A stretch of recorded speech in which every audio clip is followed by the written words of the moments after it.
long. We're here on the beautiful opening day of the Perth racing season to make an observation about racing. If you want to see women elite athletes compete directly with men on an even playing field, the only place you can see that is at the races, so you should get along.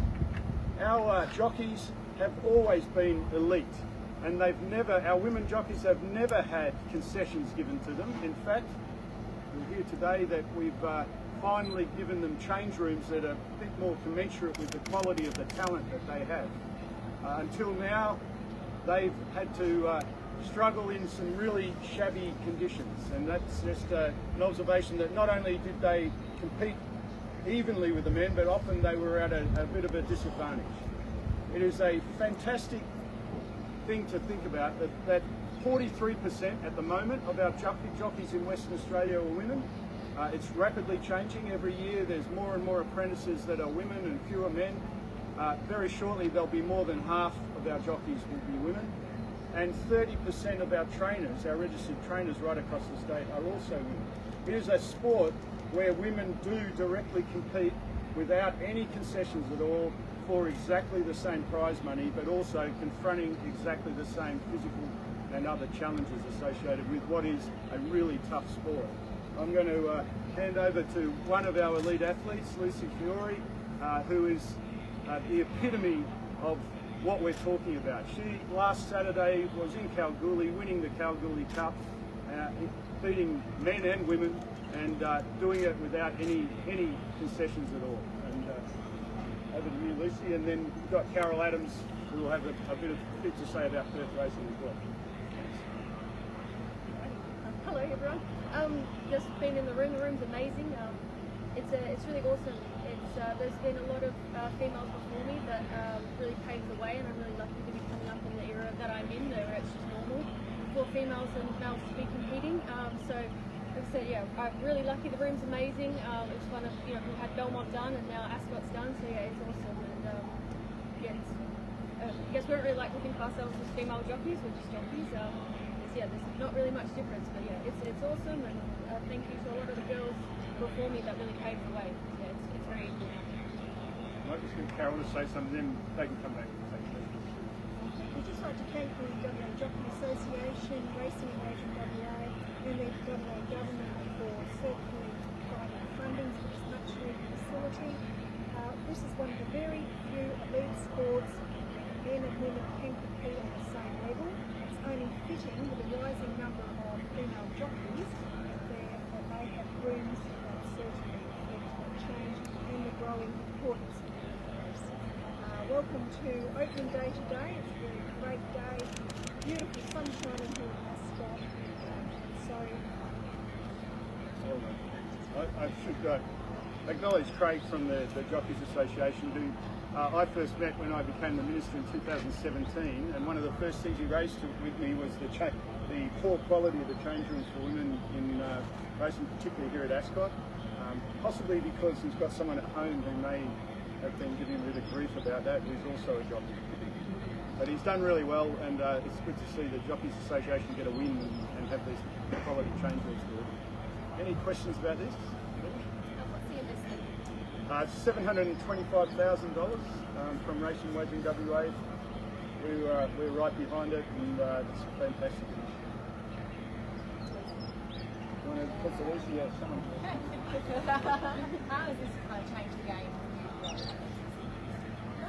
Yeah, it's awesome. I didn't touch on it before, so thank you, Craig, for what he's done. I think we just kind of got used to our small rooms, but there's so much room, and everyone has their own spot. It's just probably like one less thing to think about, just where are we going to fit, have your own space. There's so much in there. There's a kitchen, there's a spa for beauty uses, and it's really above what we were all, what we were asking for. So it's awesome. Congratulations. Yeah, this will be probably twice a week, Wednesday, Saturday here at Ascot. So it's our main track now for the next 6 months, so yeah, we're getting into quite often. They're alright, they're just older. They're just small and cramped, but they'll pass it, but it's just been updated and it's just really flash. Obviously this is another step to making films equal with guys.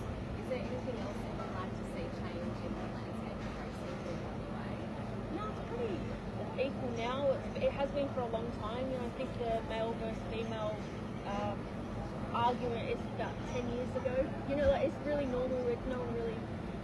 Well, men really butt heads anyway, but it's very equal out there, and I don't think trainers put you on or take you off because you're a female. So, like I said, there's women before us that have really paved the way, and we're in a really good era right now. Anything at all? Anything about this? Look. Yeah,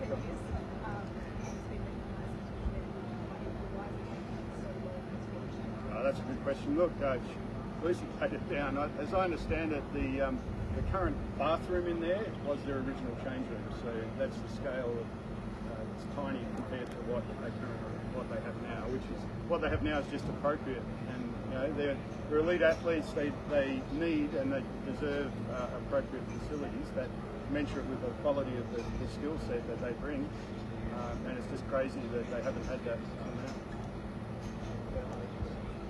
Yeah, you guys might want to.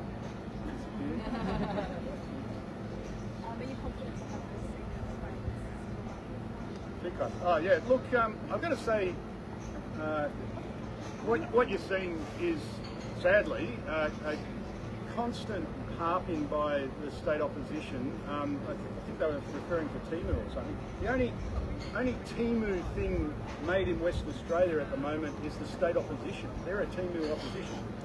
They have very little pride in things that are manufactured in Western Australia. I'm the opposite. I love the fact that we're making things in Western Australia.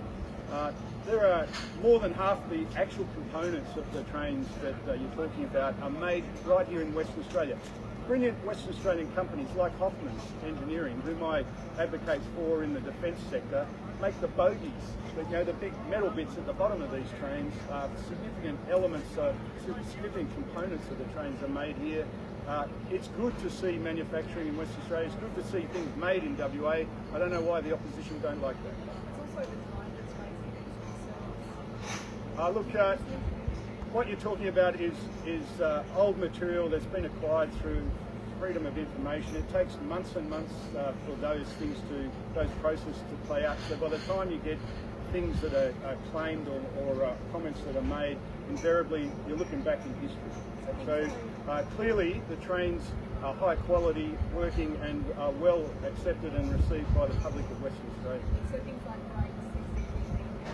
So, as I said, all of the things that you're talking about in this really lame story by the state opposition, driven by the state opposition, predominantly focused on old information based back in history, and the quality of our trains, the quality of things that are made in Western Australia is world class. I'd like to defend that and champion it. I don't know why the state opposition doesn't do that. Still using squeegees?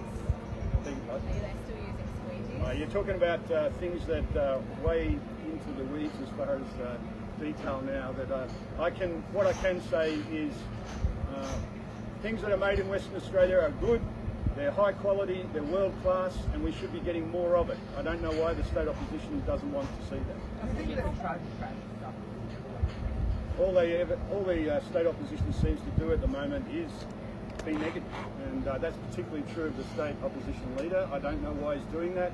He's in danger of being known as Dr. No, and that's all he's going to talk about whenever there's anything to be said. Regardless of whether it's a good thing or a bad thing, he'll attack it and be negative if it comes from the government. That doesn't make sense. Do you think that's a deflection because they are falling apart? Do you think that's a deflection from everyone saying that the Liberal Party is falling apart? Well, I don't pay too much attention to what's going on. I think you're talking about, they've obviously got a lot of troubles at federal level. There's federal-state issues. I just focus on doing my job and trying to do that to the best of my ability. Don't pay too much attention or give too much energy to the opposition, other than to say I don't like it when they attack things that are made in WA as a first reaction, as a knee-jerk first thing that they will do whenever they confront an issue. They will go and attack things that are made in WA. That is just counterproductive, and I do not understand why they do it. I'm saying that things that are made in WA are good, world class, and we should be defending them and championing them, not attacking them like the opposition. Safe then. Part of these CCS tracks. Pardon? Safe then. Committing drivers to ride these CCS tracks. Obviously, all of our trains are monitored all the time, and the responsible agency and responsible people ensure that we have safe equipment, safe capability, and world-class manufacturing delivered in Western Australia, and that's a good thing. Would you ride on one? Yeah, well, yes, I would ride on the train. Anything else? Okay, thanks.